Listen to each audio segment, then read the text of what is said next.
Hello, and welcome back to the Quantum Slumber, a quiet place where science softens into rest. Tonight, we're going to stay with a question that sounds simple and becomes strangely unsettling the longer you hold it. Every second of your life, light is reaching you, not as a warm idea, not as a metaphor, but as real, measurable quanta, photons, the smallest units of electromagnetic energy we know how to describe. And here's the part that can feel almost too clean to believe. A photon has no rest mass, no measurable inside, no evidence of layers, compartments, or hidden pieces that make it up. In modern physics, we can track what a photon does with astonishing precision. Across laboratories, across telescopes, across billions of years of travel. And still, nothing in its behavior points to an interior you could open and point to. So the question becomes very quiet and very sharp. What is a photon made of? If it isn't made of anything at all, as you sit with that, allow your breathing to slow a little. Let your jaw unclench. Let your shoulders drop by just a small, honest amount. You don't have to solve anything tonight. You only have to follow the thread. Because when we move slowly through the evidence, the way light travels, the way it holds its energy, the way it arrives as a single event while spreading like a wave, the photon begins to look less like a tiny object and more like a rule of the universe in motion. A simple disturbance, a clean step in a field that fills all of space. And if that's true, then light isn't carrying little pieces of something through the dark. It's carrying pattern. If you enjoy these calm journeys through the strange and the beautiful, you can gently support the channel by tapping like, subscribing, or sharing a quiet thought below. And if you feel like it, tell me where you're listening from tonight. Just a city, a country, or even the time on the clock. Now, as you settle in, let's hold a single question up to the light. Does it have any inner structure at all? If a photon really had an inner architecture, layers, compartments, anything that could behave independently, space itself would be a kind of stress test. Because a photon does not travel through nothing. On its way to you, it moves through thin gas and thicker clouds of dust. It crosses regions filled with charged plasma. It passes through magnetic fields and the deep wells of gravity around stars and galaxies. It skims the edges of violent places, supernova remnants, jets, shock fronts, where density and temperature change sharply. And if there were separate parts inside a photon, those environments would have something to grab. One portion might respond slightly differently than another. One internal region might lag behind. Another might shift its orientation. Over enormous distances, tiny differences would compound into something we could measure. A faint spreading out of arrival times. A subtle smearing of behavior. A loss of the clean unity we always see in light. So one of the simplest questions becomes a powerful test. When a distant event releases light of many energies at once, high energy and low energy, all born together, do those photons drift apart on their way to us? If they were built from internal pieces, you would expect some trace of that construction to appear as they travel. A layered object tends to reveal itself when it's pushed hard enough, long enough, or through enough changing conditions. But again and again, observations return the same quiet result. Across vast distances, photons of different energies arrive with a precision that leaves little room for hidden inner parts. If there were internal regions that could shift relative to one another, the harsh variety of space would tease that out. Instead, light behaves as though it remains a single, indivisible unit the entire way. This is where the timing evidence becomes almost unnerving because it isn't based on imagination. It's based on clocks, detectors, and the cold simplicity of data. When telescopes and satellites capture light from events so far away that the journey spans billions of years, scientists look for even the smallest energy-dependent delay. They search for a pattern where higher energy photons consistently arrive later or earlier than lower energy photons that were emitted at the same moment. If such a delay existed, it would hint that a photon carries internal degrees of freedom that behave differently depending on energy. It would suggest something like internal structure or at least internal handles that the universe can tug on, but the delays do not appear. Light of widely different energies travels together with a consistency that is difficult to reconcile with the idea of internal layers. The simplest interpretation is also the most stubborn. The photon behaves as a single excitation, without separate parts that can fall out of step. A second line of evidence comes from polarization. Polarization is the orientation of light's oscillation, its alignment. If a photon were composed of internal segments, that alignment would be fragile over cosmic distances. Space would twist and scramble it. Magnetic fields, plasma, dust, and gravitational gradients would introduce tiny random rotations that accumulate over time. And yet, when scientists measure polarized light from distant sources, the patterns are remarkably stable. Not perfectly untouched, because environments can rotate polarization in predictable ways, but stable in the sense that they do not display the kind of chaotic distortion you would expect from something with internal pieces being tugged unevenly across the universe. In other words, polarization behaves like a property of a unified disturbance, not a stitched-together object whose parts can shear apart. Then there is the laboratory side of the story, where we stop trusting the sky and start pressing the photon in controlled conditions. In high-energy experiments, photons are scattered, collided, and tested in interactions that would be sensitive to size or substructure. If a photon contained internal machinery, certain collisions would reveal faint asymmetries, unexpected angles, small energy losses, odd patterns that refuse to match the clean predictions of a particle with no internal components. But the patterns remain clean. In scattering tests, photons behave the way a structureless particle should behave, defined by energy, direction, and polarization, without extra signatures that would suggest an interior rearranging under stress. And then there is a more subtle test, one that unfolds across time. Many particles decay.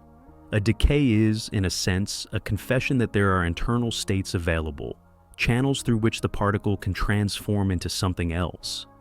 A composite object is especially prone to this, because different configurations can open pathways to different outcomes. A photon does not do this. If it is not absorbed, it persists. It can travel for as long as the universe allows, without wearing out, without shedding pieces, without quietly converting into something lighter. That long-term stability fits a simple picture. There are no internal components to loosen, no hidden structure to collapse into a different arrangement. Now, none of this proves some metaphysical statement about what light really is. It doesn't have to. This is a practical conclusion built from behavior. Across timing measurements, polarization studies, high-energy collisions, and longevity itself, the photon continues to act like a single, fundamental unit. Not a bundle, not a layered object, not a machine made from smaller parts. And this is why modern physics places the photon in a special category. It's described as a fundamental gauge boson, a particle of the electromagnetic interaction. In that framework, it isn't assembled out of smaller constituents. It is treated as elementary, defined not by an interior you could explore, but by the role it plays and the way it behaves. Which brings us to a quieter, deeper question that naturally follows. If the photon shows no evidence of an inside, no layers, no compartments, no inner mechanism, then what are we actually calling vibration when light seems to rise and fall as it moves through space? When people say that light vibrates, it's usually said with the comfort of a familiar picture. A wave rises and falls. Something is moving up and down. Something is swaying, like a rope, or rippling, like water. But if you stay honest with what we just established, no layers, no inner mechanism, no hidden parts, then that comfortable picture starts to slip away. Because a vibration in everyday life belongs to a thing. A guitar string vibrates because the string has substance and tension. Air vibrates because there are molecules to compress and release. A drumhead vibrates because there is material stretched across a surface. Even when we can't see the motion directly, we can still point to the something that is moving. Light doesn't give us that luxury. We can measure its frequency with extreme accuracy. We can predict how it will bend, interfere, and polarize. We can even detect single photons one by one. And yet, when we ask what is physically shaking inside a photon, what component is oscillating, we find nothing we can identify as an inner moving part. So the question becomes more precise. If nothing is inside the photon to act like a vibrating object, what does the vibration belong to? This is where the story of light becomes one of the clearest places to see the shift from classical intuition into the quantum view. Because for a long time, physics carried two descriptions of light that seemed to belong to different worlds. On one side, light behaves like a smooth wave. It spreads through space. It diffracts around edges. It creates interference patterns that look exactly like the overlapping ripples of water. Every classical instrument that measures light in motion, antennas, lenses, spectrographs, finds something continuous, something extended. But on the other side, light behaves like it arrives in indivisible steps. When it interacts with matter, it does not deliver half of itself or a fraction of its energy. It arrives as a unit, a single burst, a discrete transfer. That's the contradiction that shaped modern physics. How can something spread like a wave and yet land like a single event? If you imagine a photon as a tiny bead, the wave behavior makes no sense. If you imagine light as a continuous wave of substance, the discrete energy transfers make no sense. So, the old picture, photons as little objects with something inside that oscillates, gradually gave way to a cleaner idea. The thing that vibrates is not a part of the photon. The thing that varies is the electromagnetic field itself. In the modern description, fields are not just mathematical conveniences. They are the basic stage the universe uses. The electromagnetic field fills space, even when there are no charges nearby, even when no light is currently passing through. It is simply there, capable of carrying a disturbance. And what we call light is a traveling change in that field. Not a traveling object, a traveling pattern. Now, this becomes easier to feel if you think in terms that engineers discovered long before quantum field theory gave it a formal language. When a current oscillates in an antenna, nothing material shoots out across the air. There's no stream of tiny particles flying from one metal rod to another. Instead, the region around the antenna changes. The electric and magnetic fields shift in a coordinated way. That shifting pattern moves outward through space, and a receiver far away responds because the field around the receiver begins to change as well. The motion is not the motion of a thing. It's the motion of a disturbance. This is the classical preview of the deeper idea. Quantum physics then adds one more rule. When that field exchanges energy with matter, it does so in discrete amounts, not because there are little mechanical parts inside the photon, but because the field itself only gives and takes energy in quantized steps. So, a photon is not a container. It is the smallest possible packet of energy that the electromagnetic field can transfer in an interaction. That's why the vibration looks wave-like, while the detection looks particle-like. The field spreads and evolves continuously through space, guided by the same clean equations that describe waves. But when the field finally interacts, when it deposits energy into an electron in a detector or is emitted by an atom, the exchange comes as a whole unit, one quantum. This also reframes what frequency means. In everyday waves, frequency is how fast a physical thing is moving back and forth. Here, frequency is how rapidly the field's value changes in time as the disturbance travels. It's the tempo of the pattern, and that tempo is tied directly to energy. Higher frequency means the field is changing more rapidly, and that corresponds to a larger energy transfer in a single interaction. So, when you see the spectrum of light, from radio waves to microwaves, infrared, visible, ultraviolet, X-rays, gamma rays, you're not watching different sizes of objects. You're watching different rhythms of the same field. A slower rhythm carries less energy per quantum. A faster rhythm carries more. That is why the phrase, "a packet of energy," can be misleading if it makes you picture a little box. A photon has no walls, no edges we can measure, no internal gears turning. Its identity comes from the field pattern itself, the frequency, the direction, the polarization. Properties of how the field is changing, not properties of an interior. And you can see this contrast in the way detectors behave. A single photon reaching a sensor produces a localized event, one spot, one click, one jump. But nothing in that click tells you the photon was a tiny object traveling on a tiny path. The click only tells you that one quantum of the field's energy was transferred at one place. Before that interaction, the field disturbance can be extended, it can be spread, it can interfere with itself. It can pass through slits and form patterns that only make sense if it was not confined to one narrow trajectory. So, the vibration of light is not a vibration inside the photon. It is the electromagnetic field changing quietly, precisely through space and time.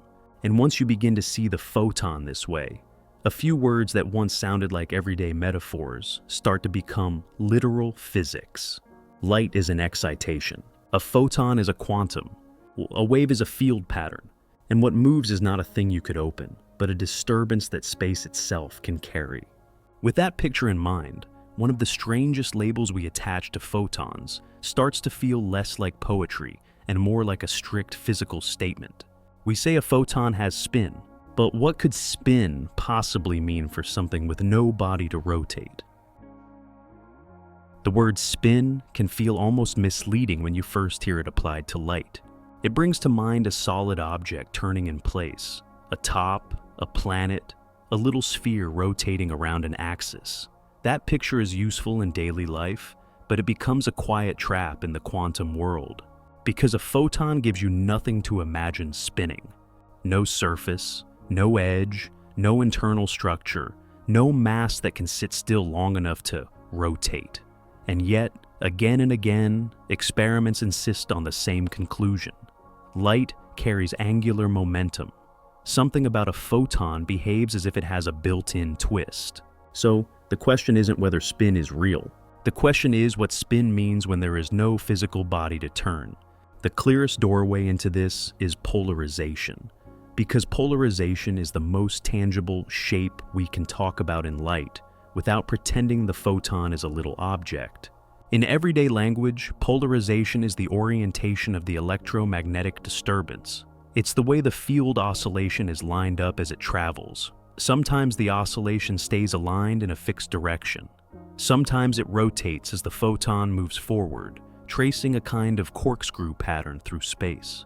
That rotating pattern is where spin becomes visible, not as a bead turning, but as a twist in the field itself. If you send a beam of light through a polarizing filter, you're not sorting tiny spinning balls into neat rows. You're selecting a particular orientation of the field's oscillation. And when you create circular polarization, where that orientation smoothly rotates as the light propagates, you are creating a field pattern that carries angular momentum in a clean, measurable way. This is why spin, for the photon, is so deeply connected to helicity. Helicity is a simple idea with a strangely powerful meaning. It describes whether the twist of the field is right-handed or left-handed as the photon moves forward, like two mirrored spirals, equally possible, equally real. And in the case of a photon, nature allows only those two. This detail matters more than it first appears. A particle with spin 1, if it were massive and could come to rest, would normally have three possible orientations for its spin. You could imagine them as three ways the spin axis might line up relative to motion. But the photon doesn't behave like that. A photon has no rest frame. It cannot slow down into a state of being still. It moves at the one speed the electromagnetic field supports for its disturbances. And because it never has the option of being at rest, it never shows the full menu of spin orientations that a massive spin 1 particle could display. It shows two helicity states, not three. That missing third option is not an absence caused by hidden structure. It's a consequence of being massless, of being pure motion in a field. So, photon spin is not a miniature rotation inside an interior. It is the way the electromagnetic field can carry a conserved, quantized kind of twist. And the universe lets us test that twist in a beautifully direct way by watching what light can do when it interacts. In carefully controlled experiments, circularly polarized light can transfer angular momentum to matter. Tiny particles suspended in a trap can be made to rotate. Delicate systems can be nudged into motion in a way that matches the angular momentum carried by the light. The rotation is not proof that photons are turning like little gears. It's proof that the field pattern has a property that can be handed off, cleanly, predictably, in discrete steps. That discreteness is the quiet signature of the quantum. The photon doesn't deliver a little bit of twist continuously like a classical wave might. It delivers angular momentum in quantized form, the same way it delivers energy in quantized form. One complete unit in an interaction. And if you zoom out beyond the lab, space itself becomes a longer, harsher test. When light travels for immense distances, it passes through environments that could easily scramble fragile internal motion.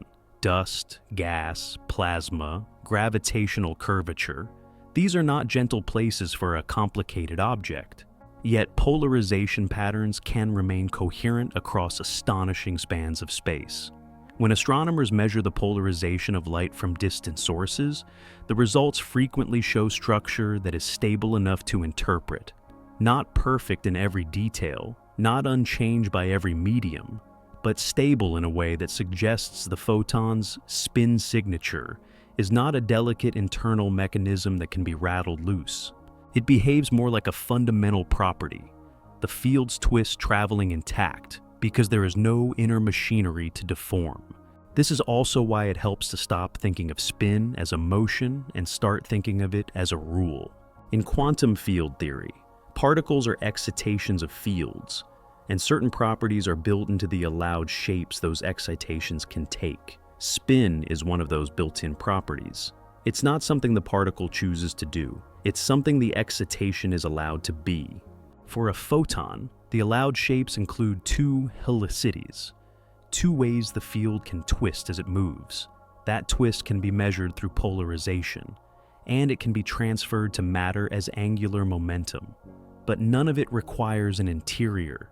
In a strange way, photon spin becomes another piece of the same story we've been following all along. The more carefully we look, the more the photon refuses to behave like an object. It behaves like a pattern with rules, a pattern that can carry energy, a pattern that can carry momentum, and a pattern that can carry a quantized twist without anything inside that needs to rotate. Once you sit with that, once you accept that something can have spin without having a body, it opens the door to a more speculative kind of curiosity.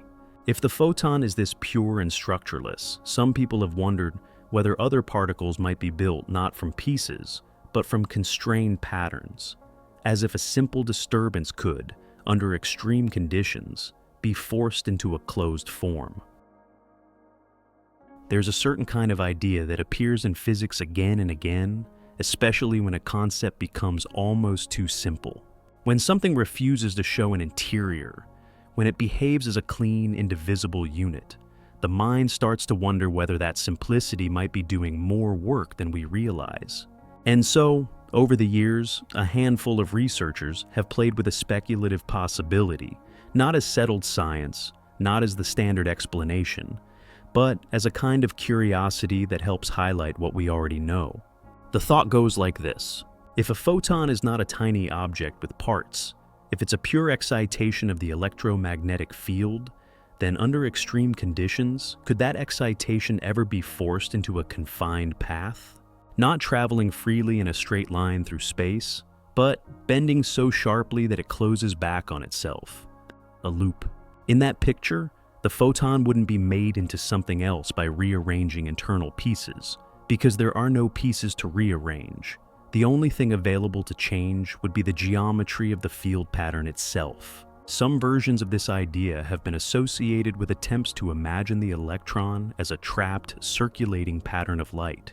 You may see names like Williamson and von der Mark come up in older discussions, along with earlier wave-based intuitions that go all the way back to the era when people were still trying to reconcile matter and waves with a single mental picture. But it's important to keep the footing steady here. This is not the mainstream description of the electron. Modern quantum electrodynamics treats the electron as point-like in the sense that scattering experiments have not revealed a measurable size or internal substructure, and the standard model, as it's used today, does not require a photon loop inside the electron to explain the electron's charge, mass, or magnetic properties.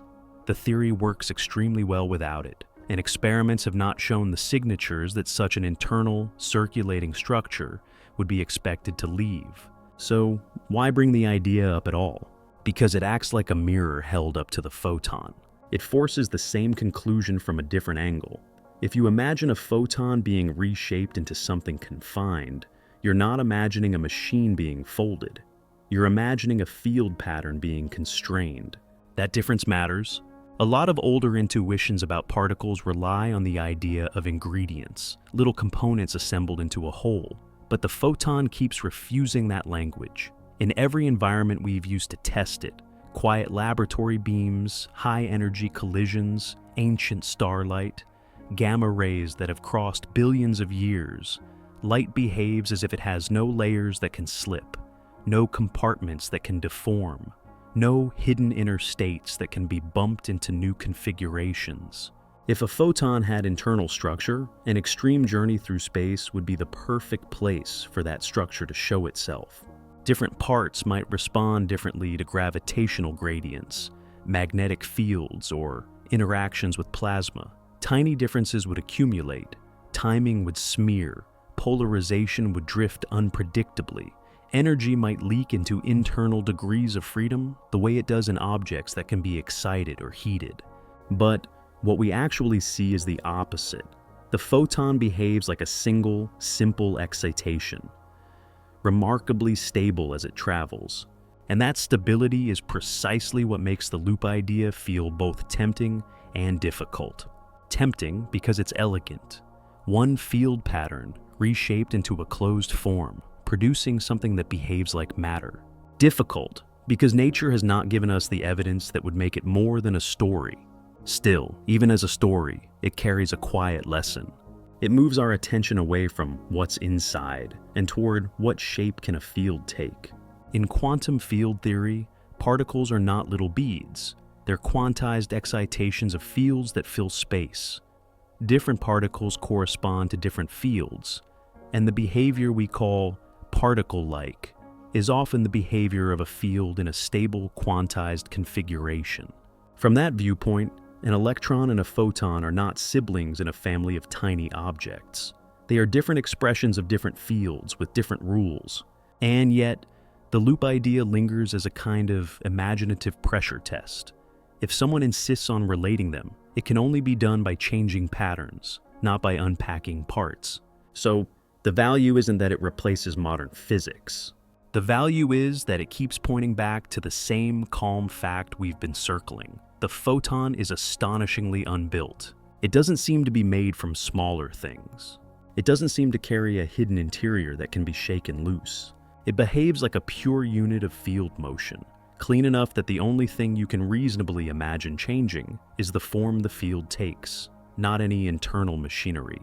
And once you accept that, once you stop trying to store a photon's identity inside a little body, another question quietly rises in its place. If light has no mass and no interior, then where does its energy come from? And where exactly does that energy live as the photon moves through the dark? Light can feel gentle when it reaches you, warm when it lands on skin, calming when it fills a room. And yet it's doing something that is, from a physics point of view, almost shockingly forceful. A single photon can knock an electron loose from a metal.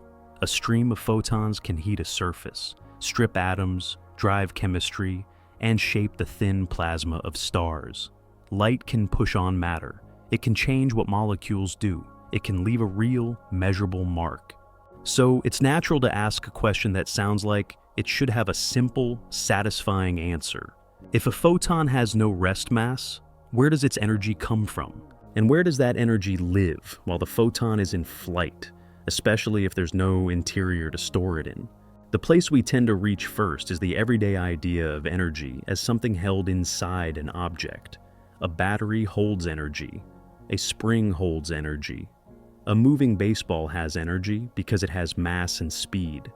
We picture energy as a kind of content, something you can pack into a thing. But light doesn't cooperate with that picture. A photon does not carry energy by hiding it inside a little body. In modern physics, the photon is not a tiny container traveling through empty space with a payload stored inside. It is a quantized unit of the electromagnetic field itself, an excitation of that field, moving through space-time according to the rules the field obeys. So, the photon's energy is not in it the way energy is in a spring. It is in the pattern. And one of the cleanest ways to say that, without turning the night into a math lecture, is to remember what changes when light changes. When you go from red light to blue light, you haven't swapped out a photon for a heavier photon. You haven't added parts. You've changed a rate, a rhythm, a frequency. Higher frequency light carries more energy per photon. Lower frequency light carries less. That's the quiet meaning behind the famous relationship people summarize as energy is proportional to frequency. You don't have to hold the equation in your head to feel what it's telling you. The energy isn't a substance stored inside the photon. It's a property of how the electromagnetic field is oscillating. And if you've ever seen a radio dial, you already have an intuition for this. Two stations can fill the same air at the same time. They overlap in space, and yet they remain distinct because their oscillations differ. Nothing inside the signal keeps them separate.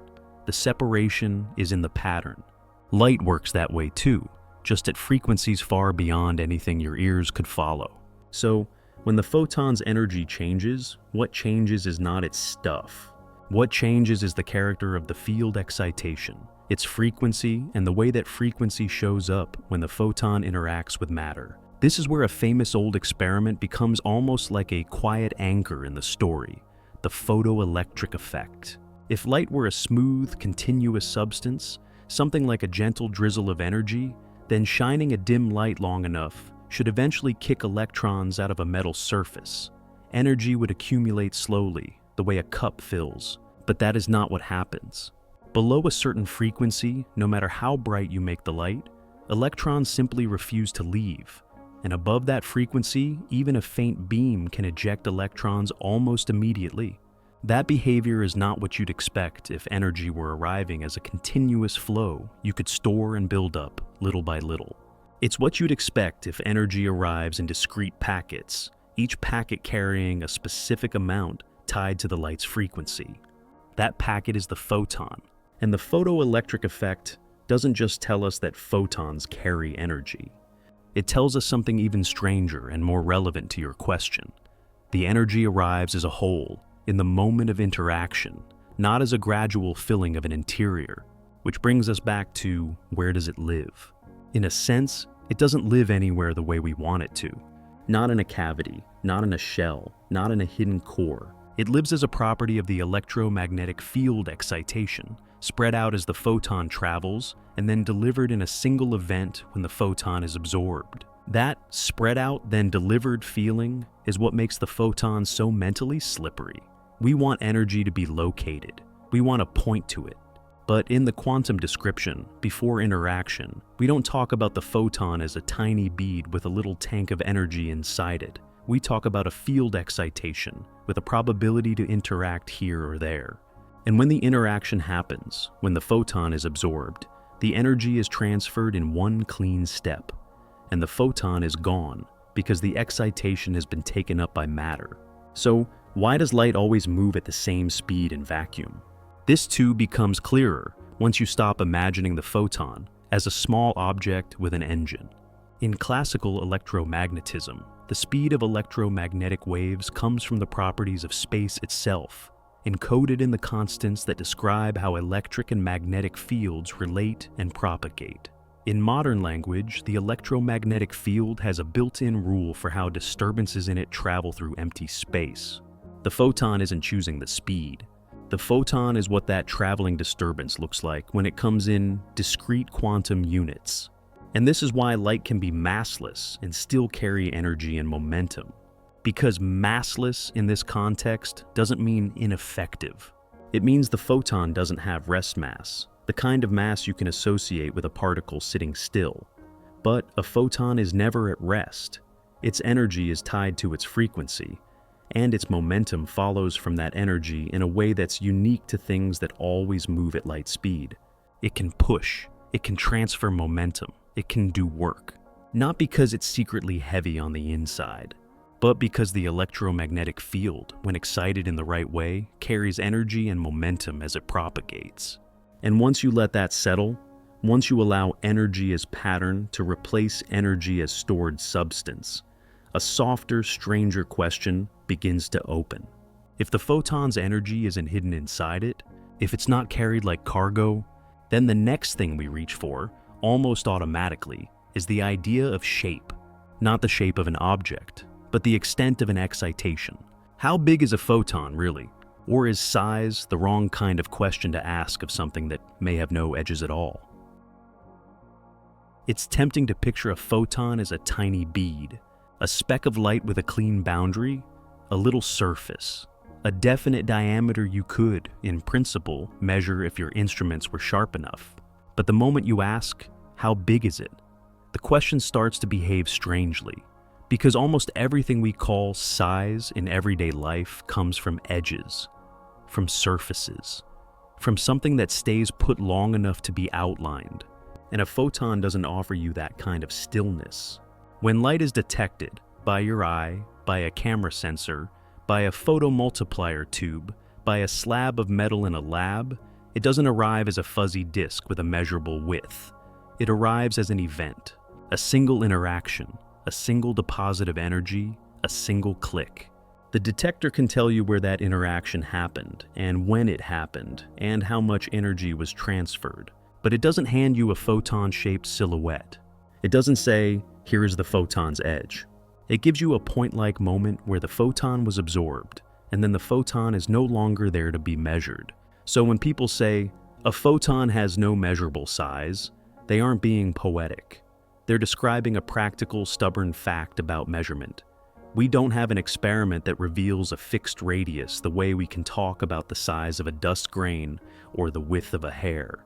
And you might think the answer is hiding in color, because color feels like it should map onto scale. Red light seems gentler, blue light seems tighter, and radio waves seem so stretched out that they feel like the opposite of something small. But frequency is not a ruler. A low-frequency photon is not a larger photon in the way a beach ball is larger than a marble, and a high-frequency gamma-ray photon is not a smaller photon in the way a marble is smaller than a beach ball. Frequency tells you the rhythm of the electromagnetic field. It tells you how rapidly it oscillates. It tells you the energy per photon. It does not tell you the photon has a compact body whose dimensions shrink as the energy rises. In fact, if you follow light across the entire electromagnetic spectrum, from long radio waves to microwaves, infrared, visible light, ultraviolet, X-rays, gamma rays, what stays consistent is not a changing photon diameter. What stays consistent is the deeper idea. A photon is a quantum of the electromagnetic field, a quantized excitation of something that is not made of little chunks sitting inside a boundary. So instead of size, physicists often reach for a more careful word, extent. Not the size of an object, the extent of a pattern. And that difference matters because the photon shows two faces depending on what it's doing. When a photon is interacting, being absorbed, being emitted, being scattered, it behaves like a localized event. One packet of energy transfers to one place in matter. That's why detectors click. That's why the photoelectric effect looks like it does. That's why energy exchange comes in whole steps. But when a photon is traveling, moving through space without being absorbed, it can behave as something spread out, not as a smear of material, but as a spread of probability, a spread of field amplitude, a spread of possible outcomes. And this is where one of the most quietly unsettling experiments in all of physics becomes relevant. The double-slit experiment. If you send light through two narrow slits, you get an interference pattern, a set of bright and dark regions that looks like overlapping waves. That part is already familiar, but the deeper twist is what happens when you send the photons one at a time. Not a continuous beam, not a flood, single photons. Each photon, when it finally hits the screen, shows up as a single point, a single dot, one place. Yet over time, as dot follows dot, the pattern that emerges is not the pattern of tiny pellets traveling on fixed paths. It's the pattern of waves interfering. So, what was the photon doing between the source and the screen? If it were a small object with a definite size and a definite trajectory, the pattern wouldn't have that wave-like structure. You would get two blurry piles behind the two slits. Instead, the experiment insists on a more delicate description. While traveling, the photon is associated with a wave-like amplitude, a field pattern that spreads out and can interfere with itself. But when it is absorbed, the energy arrives in one localized event. That does not mean the photon turns into a wave and then turns into a particle.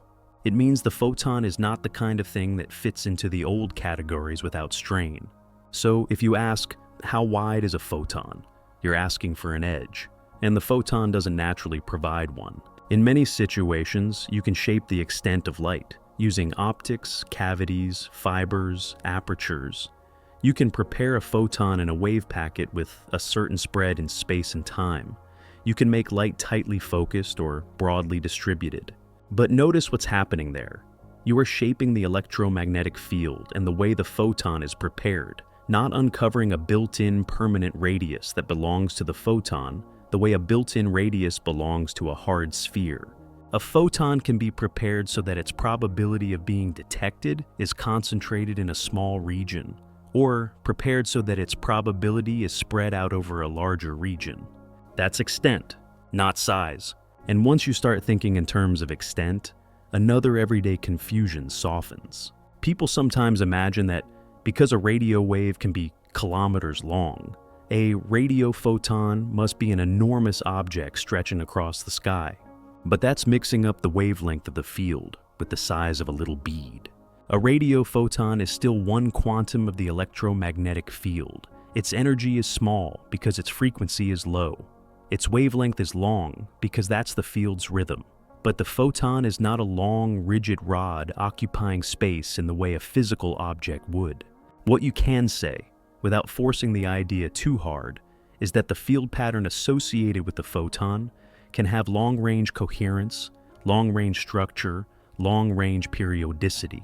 Again, pattern, not pellet. So, the most honest answer is also the simplest. A photon does not have a fixed measurable size like an object does. It has an extent that depends on how it is prepared, how it travels, and how it is measured. And the only moment it becomes sharply here is the moment it is absorbed, when the energy is transferred in one discrete event. If you sit with that for a second, it reshapes the original question in a gentle way. Instead of asking, how big is the photon, you begin to ask, how simple is it? Because something with no fixed edge, no internal structure, no rest mass, and no permanent shape, yet still able to deliver energy in a single clean step, starts to look like one of the purest units in the entire story of physics. And that leads us naturally to the next thought. Among all the particles we know, matter particles with rest mass, composite particles with internal structure, particles that can decay, does the photon stand out as the simplest, most minimal unit of energy nature allows? When people hear the word photon, it's easy to imagine a smallest thing, a final bead at the bottom of the universe, a last indivisible coin of light. But physics doesn't hand us small in a comforting way. It hands us something closer to clean. A photon is clean in the sense that it isn't obligated to carry the usual baggage of matter. No rest mass, no stable internal parts, no fixed boundary, no permanent identity you can outline with a ruler. So, if we're asking whether the photon is the simplest unit of energy we know, we have to be careful about what simple means. Not easy, not fully understood, but minimal, closest to a pure elementary excitation that nature allows us to observe. Start with the particles that make up ordinary stuff. An electron, for example, is often treated as fundamental, but it still comes with features that make it feel more object-like than a photon. It has rest mass, it has electric charge, it can sit still in a sense, a frame where it isn't racing at the speed of light. It can be bound into atoms, it can be stored, trapped, guided, and held in place long enough that we talk about it almost the way we talk about a tiny persistent thing. Protons are even more complicated. They look like single particles in a textbook, but in modern physics they're composite, made of quarks and gluons, full of internal structure and seething dynamics. Neutrons too live with an internal story. And outside a nucleus, a neutron isn't even stable. It decays. So already, with the everyday building blocks of matter, simplicity starts to slip. Some particles are simple in the sense that they're fundamental, but they still have mass, charge, and a kind of permanence. Others are not fundamental at all, and their particleness hides a busy interior. Now look at the photon. A photon doesn't carry electric charge. It doesn't carry color charge. It doesn't have rest mass. It doesn't have the option to linger. And perhaps most strangely, the photon doesn't behave like it has to keep being itself the way matter does. In the world of matter, we're used to counting one electron here, another electron there. Particle number matters. You can conserve it in many situations, track it, store it. Light is different. Photon number is not sacred. You can create photons and destroy photons constantly, and nothing about the deep bookkeeping of physics flinches. When an atom drops to a lower energy level and emits light, a photon appears. When a photon is absorbed, the photon disappears and the energy reappears as a change in the state of matter. That isn't a failure of conservation. It's a clue about what the photon really is. Not a tiny permanent bead, a unit of exchange, a discrete step in how the electromagnetic field trades energy with the world. And that begins to sound like simplicity, but not in a childish way, in a strict way, a stripped-down way, because the photon in this view is almost the purest kind of something that can happen. A single quantum of the electromagnetic field, a single packet of energy and momentum and polarization information, a single transferable unit. It doesn't need an inside, it doesn't need a surface, it doesn't need a rest frame, it doesn't need to be made of parts. It only needs to be allowed by the rules of the field. And yet, even that clean picture comes with a subtle complication. Not all force carriers are like the photon. Consider the gluon, the carrier of the strong force. At first glance, it sounds similar, a gauge boson, like the photon, carrying a fundamental interaction. But gluons carry the very charge they mediate, color charge. That means they interact strongly with each other. Their field doesn't remain calm and linear the way electromagnetism often does. In fact, the strong force becomes so intense that isolated gluons don't simply drift freely across the universe the way photons do. So, even though gluons are also fundamental in the standard model, their behavior is not the same kind of minimal, transparent simplicity. They are woven into a complicated, self-interacting fabric that doesn't let them travel as clean messengers. Then there are the W and Z bosons, also force carriers, also fundamental, but they're massive. And because they're massive, they decay quickly.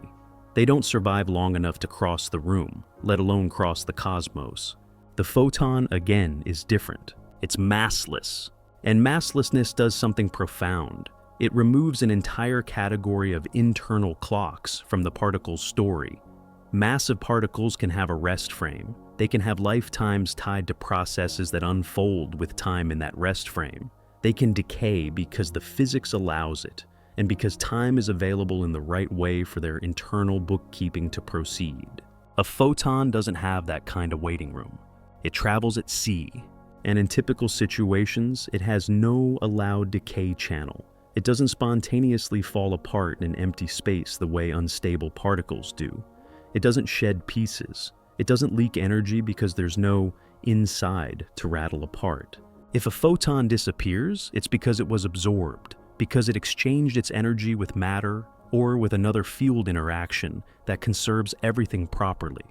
So, when you look at the inventory of known particles, the photon starts to stand out as something unusually pure. No rest mass to anchor it, no internal structure we can probe, no necessity to conserve its number, no ordinary decay in the vacuum. A direct, clean connection between its frequency and the energy it carries.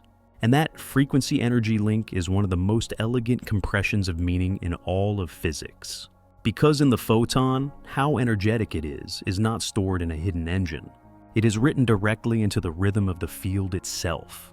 Higher frequency means larger energy per photon.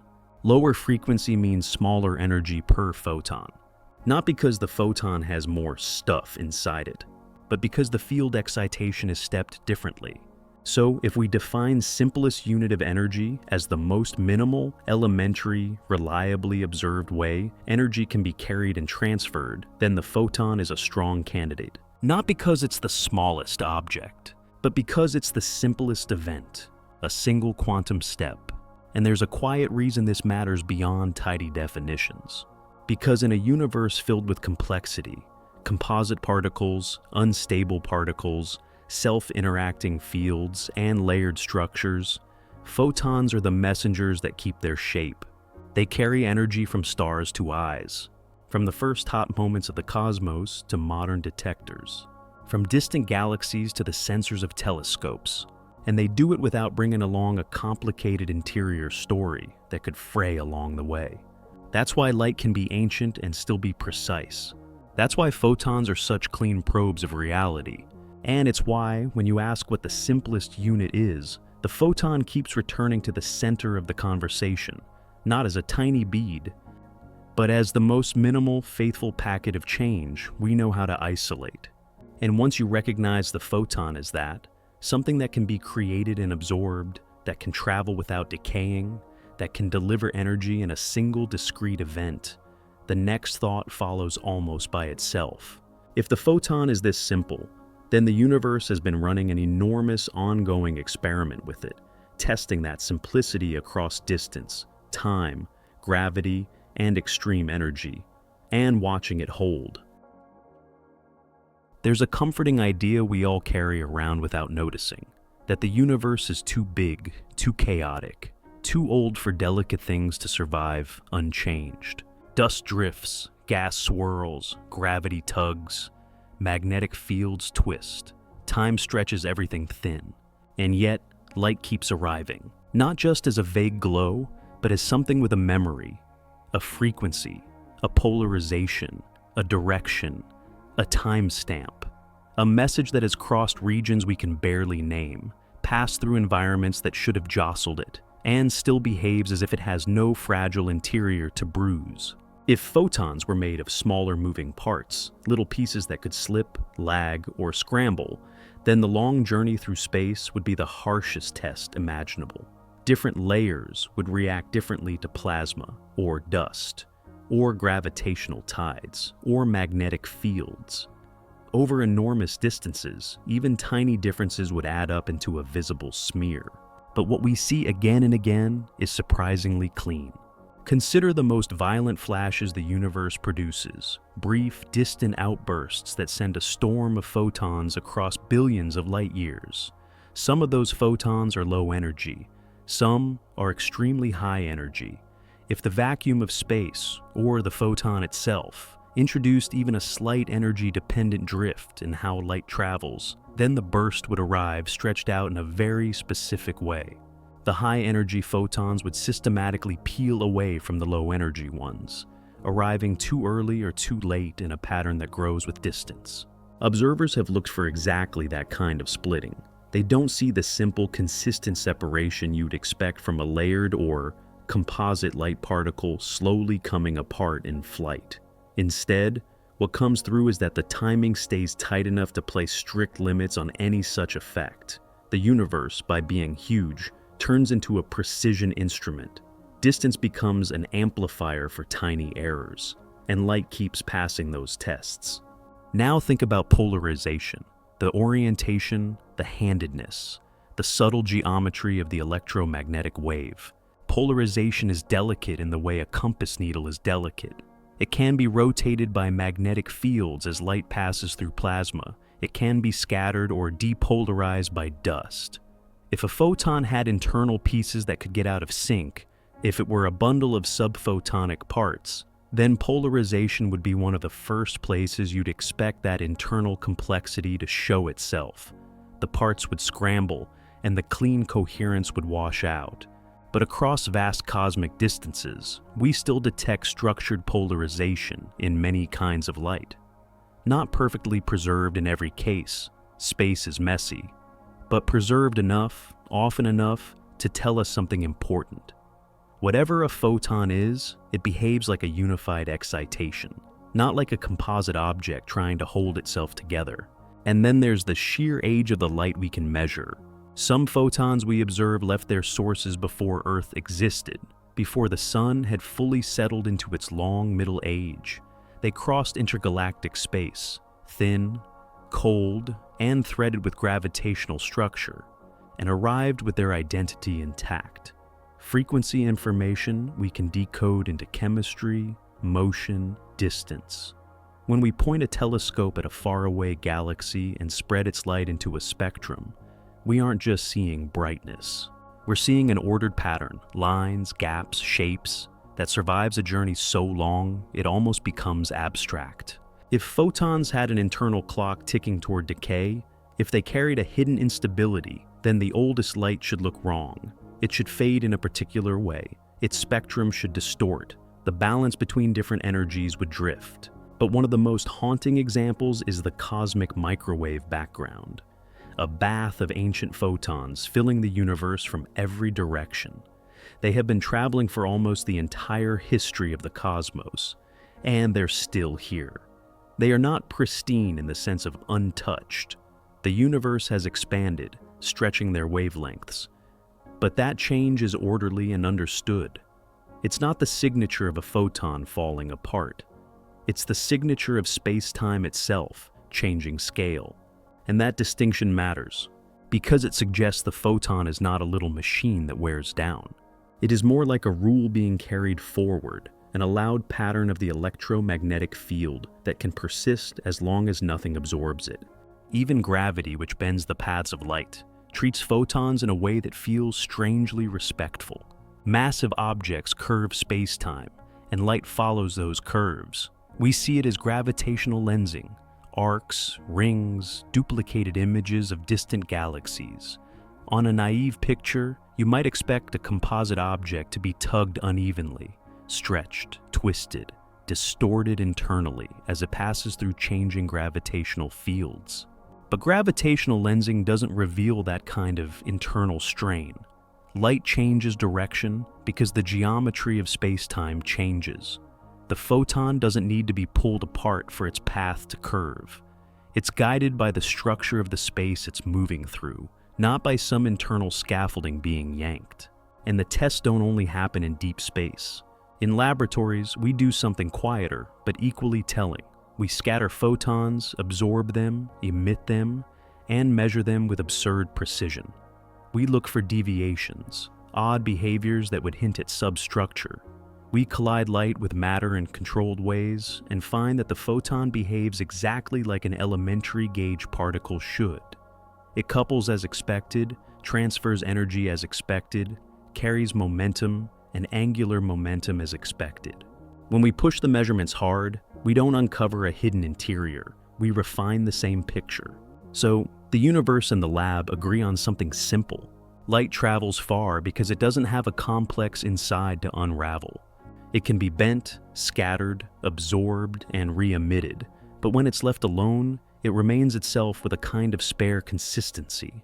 And this is where the mystery becomes almost sharper, not softer.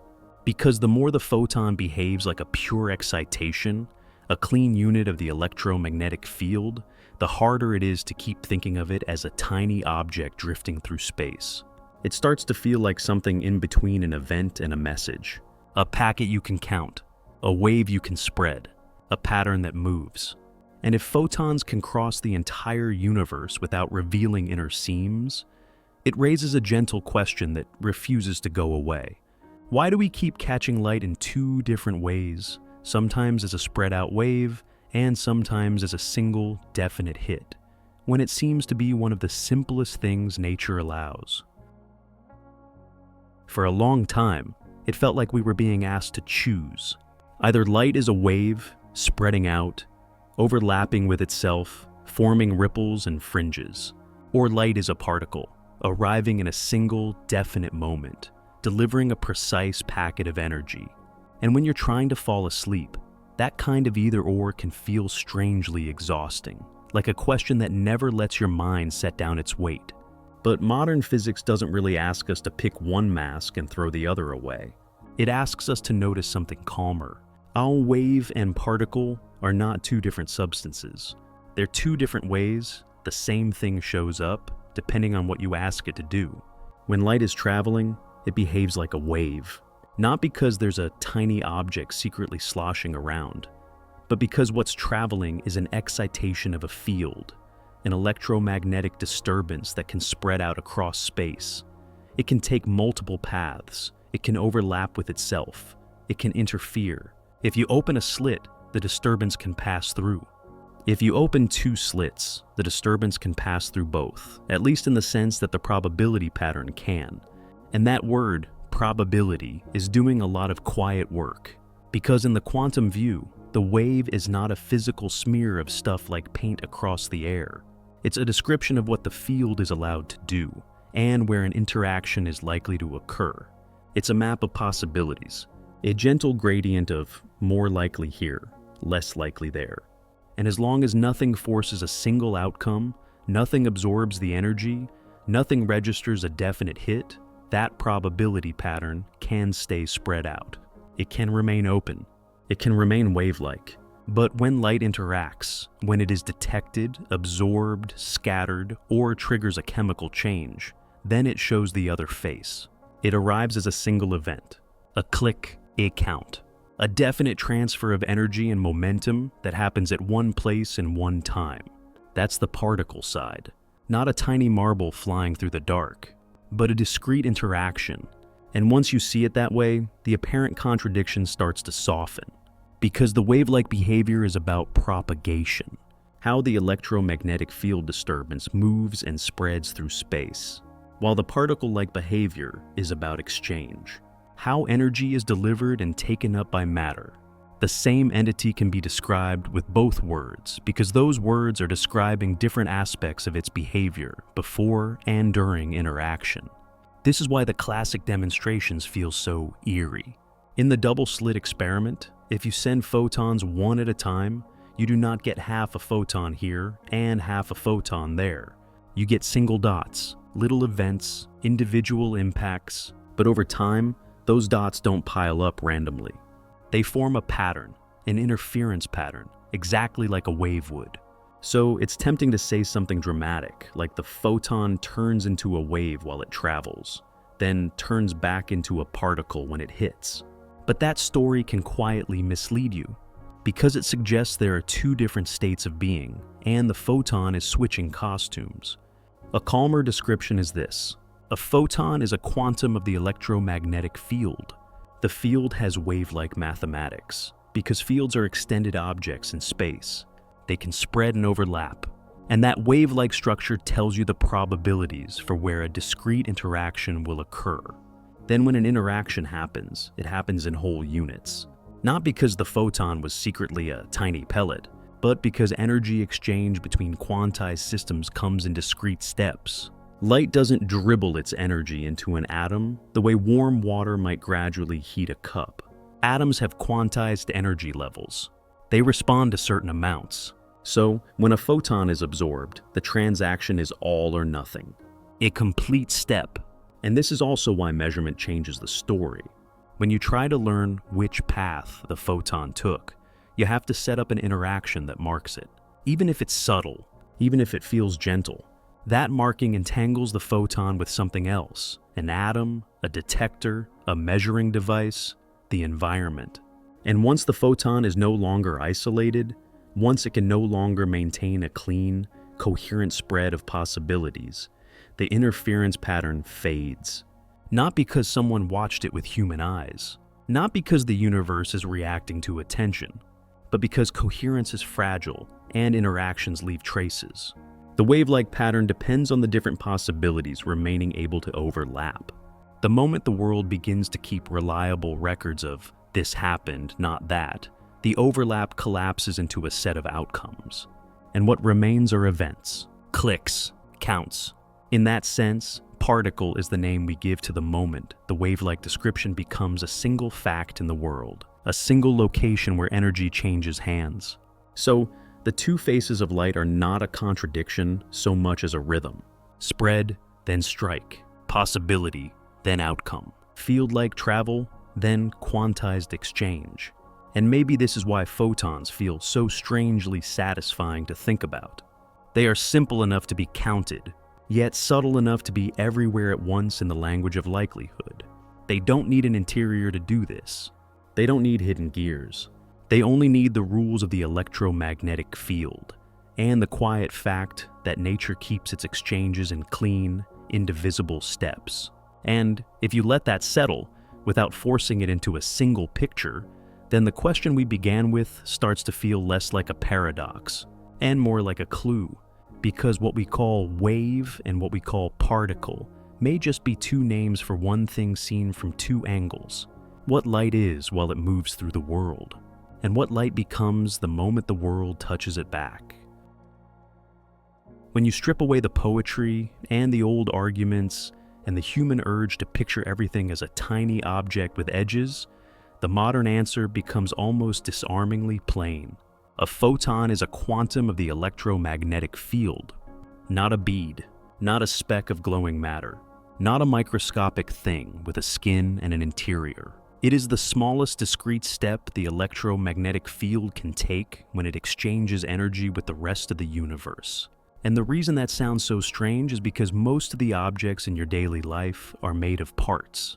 They have surfaces, they have insides, they can be opened, chipped, scraped, divided. A photon does not belong to that category. In the framework we use today, quantum field theory, the most basic stuff in the universe is not made of little pellets moving through empty space. The most basic stuff is fields, fields that exist everywhere, fields that can be calm or excited, fields that can carry patterns and correlations across distance. And when a field is excited in the smallest possible way, we call that excitation a particle. For the electromagnetic field, the particle is the photon. This is why so many of the earlier puzzles begin to relax once you accept that you're not dealing with a tiny object. When people ask, what is a photon made of? They're often asking the wrong kind of question. They're asking the question you would ask about a chair, or a grain of sand, or even an atom. But a photon is not a composite object in the standard model. It doesn't have constituents the way a proton has quarks. It isn't a bundle of smaller things glued together. It's a fundamental excitation, what physicists call a gauge boson, associated with the electromagnetic interaction, which is just a formal way of saying it's the field's own native unit of action. And once you see it that way, three of its strangest properties begin to fit together instead of fighting each other. First, no rest mass. The photon does not behave like an object that can sit still. There is no at-rest version of a photon the way there is an at-rest version of an electron. In the theory, the electromagnetic field's quanta are massless, and that masslessness shows up in the rules. Photons travel at the invariant speed we call cc in a vacuum. Not because they have a motor, not because they're trying, but because that is how a massless excitation of that field propagates. Second, no measurable size, surface, or interior. When you detect a photon, you detect an event, an interaction, at a location. A click in a detector, a chemical change in a retinal molecule, a released electron in a photocathode. That event is localized, but that does not mean the photon was a tiny ball with a radius that you could measure beforehand. In the theory, there is no single stable photon boundary waiting to be traced. The most you can talk about is the extent of its wave function, the spread of its field excitation, the shape of its probability distribution, descriptions that depend on how it was produced and what environment it's traveling through. But Where is its surface is like asking where the surface of a ripple is. You can point to the water, you can point to the pattern, but you won't find a hidden shell. Third, stable behavior over extraordinary distances. A photon can cross space for thousands of years, or millions, or billions, and when it arrives, it still behaves like a photon.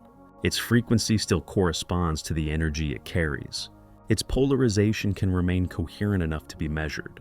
Its arrival can still be counted as a single quantum event. And this is where the lack of an interior stops feeling like a deficit and starts feeling like an explanation. Because if there are no internal parts, there is nothing inside to rub or age or decay the way a composite system might. A mechanical clock loses energy because of friction between parts. A molecule breaks apart because there are bonds. A radioactive nucleus transforms because of internal structure and available decay channels. But the photon, in ordinary conditions, has no internal machinery to wear down. It is not a little device in flight. It is a simple mode of the electromagnetic field. So, when you ask, what does it contain? The modern answer is not a list of ingredients. The modern answer is a description of what it is. It is energy in a quantized form. It is momentum in a quantized form. It carries angular momentum in a way tied to polarization, two helicity states for a massless spin 1 particle. It carries information about how it was created, the frequency spectrum of the source, the polarization state, the phase relationships. But it does not carry those things as objects inside an object. It carries them as properties of a pattern, as characteristics of a field excitation. And this also explains why the wave versus particle argument eventually gives way to something gentler. A photon spreads like a wave while it propagates because a field is extended, and the quantum description is a probability amplitude over possible interactions. And it arrives like a particle when it interacts because the exchange is quantized. It's not switching identities. It's being described from two sides of the same behavior, travel and transaction. So if we gather it into a single quiet sentence, a photon is the smallest possible excitation of the electromagnetic field, a fundamental massless quantum that carries energy and momentum, shows wave-like propagation, and produces particle-like interactions, without requiring an interior made of smaller parts. And if you let that settle, without forcing it into an image that has to look like something familiar, then the question, what is a photon made of, changes shape, because the answer isn't nothing. The answer is, it's made of the electromagnetic field itself, expressed in the simplest step nature allows. A unit of light that is not a tiny object traveling through darkness, but a clean quantized pattern moving through the universe's oldest medium. And when you notice how calm that is, how minimal it is, there's a kind of relief in it. Light doesn't need hidden pieces to do what it does. It only needs the field, and the quiet rule that the field's exchanges come in whole, indivisible quanta. So as your thoughts begin to slow, you can let that be enough for tonight. Not a picture you have to hold perfectly, just a simple modern definition you can rest beside you. A photon is the electromagnetic field, taking one step. Thank you for spending this quiet hour with me. If your mind feels a little lighter, if the question feels less sharp, and more like something you can simply hold without effort, then we've done what we came to do tonight. A photon doesn't need an inside to be real. It doesn't need hidden pieces to cross the dark. It can be nothing more than the electromagnetic field taking one clean step. And still, it can warm a room, start a chemical reaction in your eyes, and carry ancient starlight across the universe without wearing out along the way. And maybe that's the gentle lesson in it. Some of the most powerful things in nature are simple, not because they're empty, but because they're fundamental. If you enjoyed this calm kind of science, slow, steady, and meant to help you rest, you can support the Quantum Slumber by liking the video, subscribing, or leaving a small comment. And if you feel like it, tell me where you're listening from tonight. Just a place or the time on the clock. I read them, and I love knowing how far this quiet little signal travels. For now, you don't need to keep thinking. Let the words fade. Let the ideas soften. May your night feel quiet and your rest gentle and unbroken. Good night.